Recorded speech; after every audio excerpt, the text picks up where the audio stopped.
একটি ছোট্ট গ্রামে রফিক নামে এক কৃষক থাকতেন। তিনি ছিলেন খুব সাধারণ মানুষ, কিন্তু তার ছেলে রাসেল ছিল খুব বুদ্ধিমান।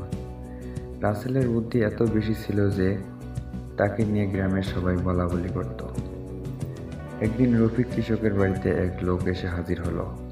লোকটি ছিল গ্রামের জমিদার এবং সে রফিককে বলল, রফিক, তুমি আমার কাছ থেকে যে টাকা ধার নিয়েছিলে সেই টাকা ফেরত দাও।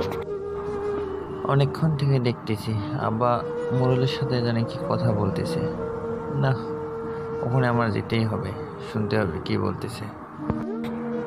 হুজুর, আমি এখন গরিব, আমার পক্ষে সেই টাকা ফেরত দেওয়া সম্ভব না। তাহলে তোমার ছেলেকে দিয়ে আমার জমিতে কাজ করাও, যাতে সে সেই টাকা শোধ করে দিতে পারে। রাসেল এই কথা শুনে বলল, ঠিক আছে জমিদার মশাই, আমি আপনার কাজ করব, কিন্তু একটা শর্ত আছে।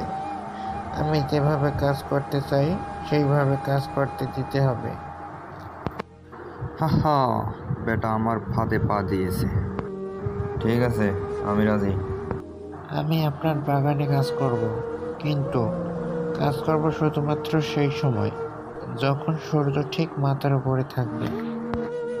যাও বাছা ধন, যাও। কাজটা যতটা সহজ মনে করতেছো অতটা সহজ না।